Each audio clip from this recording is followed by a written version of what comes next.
Nag-break lang kayo ng jowa mo, hindi ka na makakain. Bakit? Dinala niya ba yung ulam?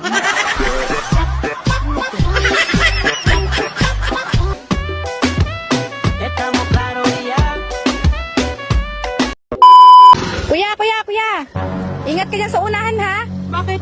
May checkpoint dyan, may nanguhuli. Ay, walang problema, kompleto naman ako ng papilis ko. Hindi naman papilis ang hinahanap nila eh. Ay, ano daw? Yung mga supot.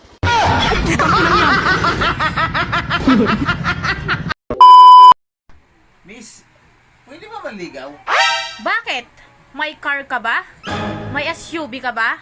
May Pajero ka ba? May Toyota ka ba? Or jeep man lang? Pwede magtanong, Ano yun? ano sa Tagalog ang I love you?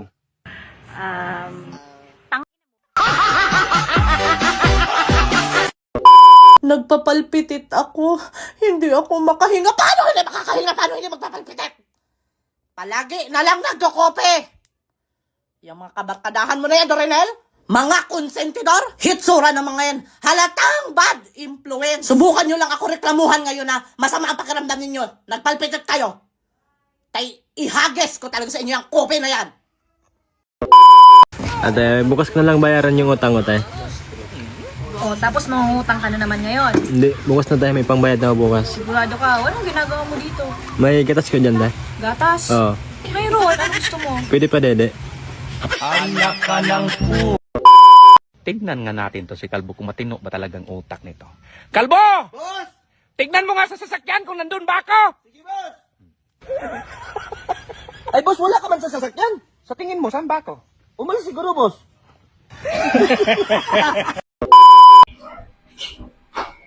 Ay, sayang, di na-shoot. Anong hindi na-shoot? Anong hindi na-shoot? Ang lapit-lapit hindi mo mailagay ng maayos? Ayusin mo yan. Talaga naman na...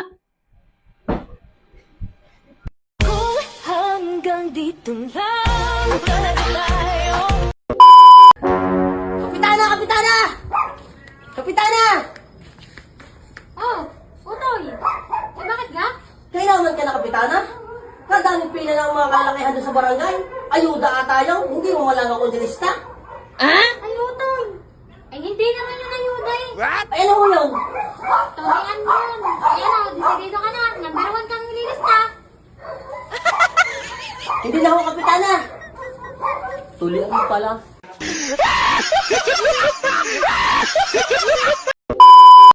Di ba maalat tubig dyan, Lods?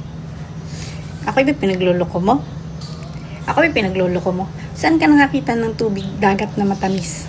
Saan? Yung tubig dagat sa inyo matamis? Ha?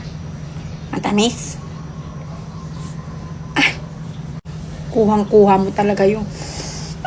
You fine as hell, I want to see you.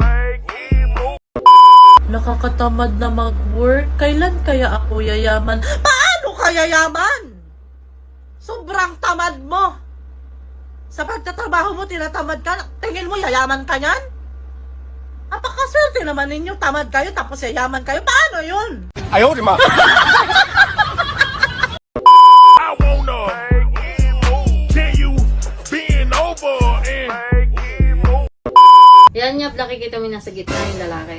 Naliligaw sa akin dati yan. Si Kanor. Kanor? Kanor yung pangalan. Hindi ko lang sinagot. Bakit? Kasi nag-aaral ng mabuti nun eh. Ganon. Buti na lang man, hindi mo sinagot. Bakit? Kundi mawala na akong poging papa.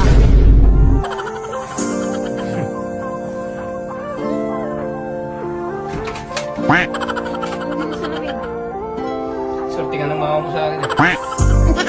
Pagmukha si Joshua Garcia. let me see you.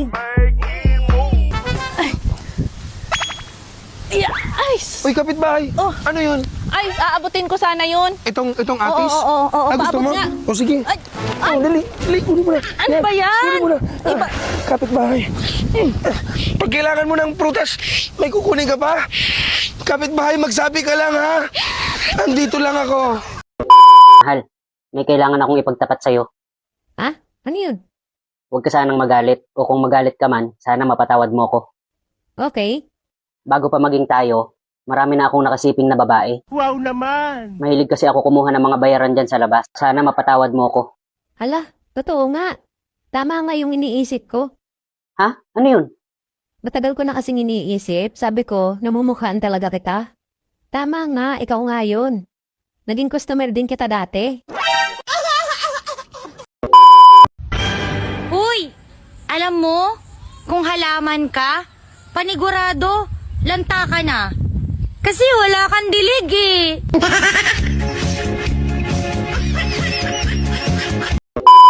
Alam mo pare, ako yung bata sa bahay namin. Ayaw... Oh, bakit nandito ka? Di ba sabi ko sa'yo, wag mo ako susunduin kapag umiinom ako. Hindi kita sinusundo. Sinecheck ko lang kung may kainuman kayong babae. Mahirap na. Baka mawala ng poging asawa.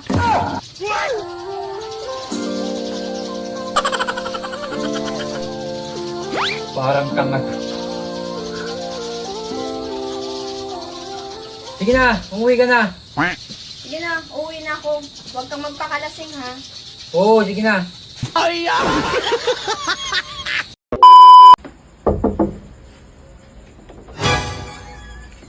Oh, anong oras na? Gabi na. Ba't ngayon ka lang? Alas 8 na. Kakatapos lang maglako ng isda.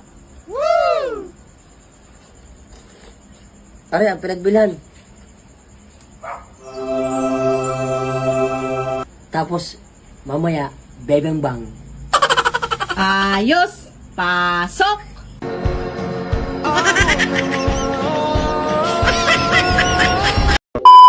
Iba't ibang talent ng mga chismosa.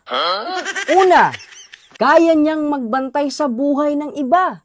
Pero sarili niyang buhay ay di niya nababantayan. Pangalawa, kaya niyang mag-imbento ng kwento para manira ng iba at magmukhang siya palagi ang bida. Ang tagal ko ng pinangarap nagmanda. Sa TikTok lang pala ako gaganda.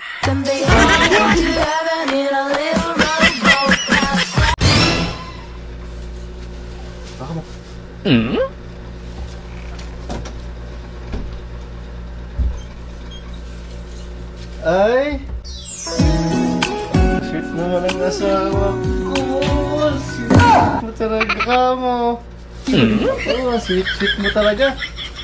Ang hilig mo surprisahin ha. Di na sana ako talaga iinom eh. Diyan mo pa akong ganito. Ang sweet mo naman talaga. Lagi mo ako sinusurpresa. Ayaw, di ma!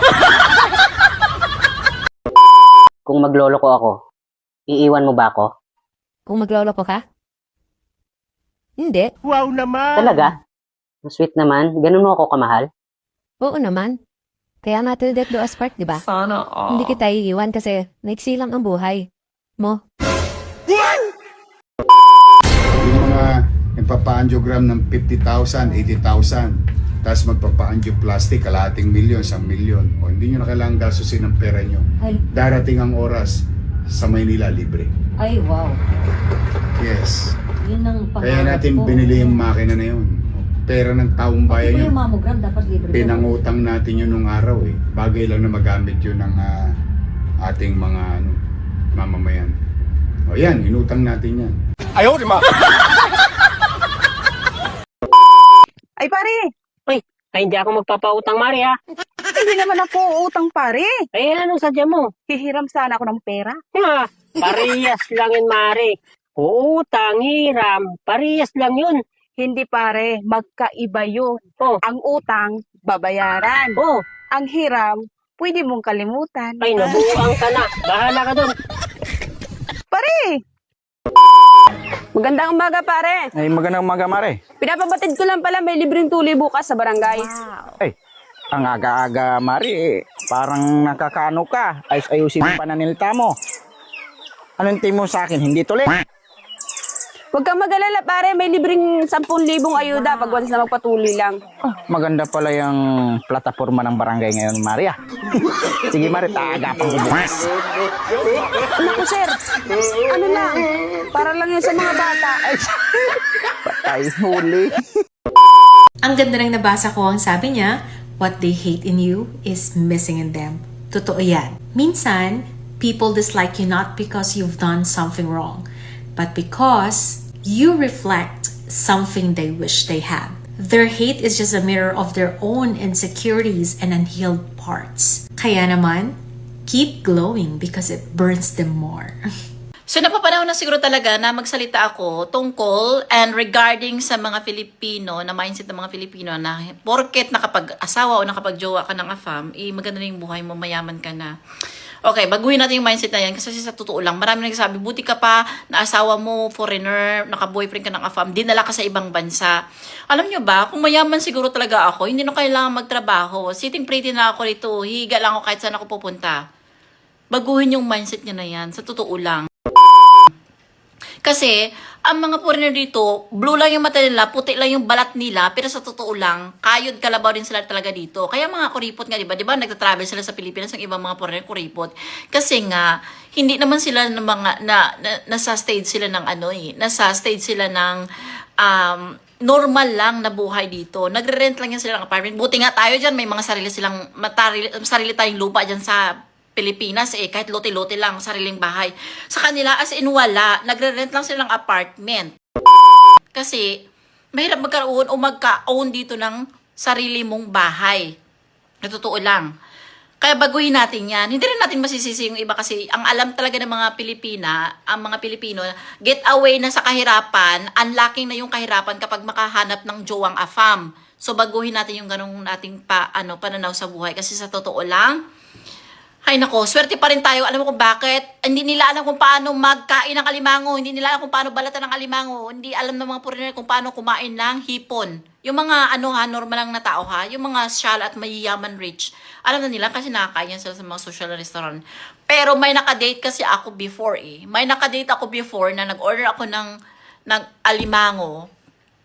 Hindi marunong kumain, hindi niya alam kung paano balatan ng alimango, hindi niya alam kung paano balatan, kung paano daw himayin yung yung hipon. 'Di ba? Sabi ko, hala, ganito na ba talaga ito sila? Parang ignorante. Alam mo ba 'yun?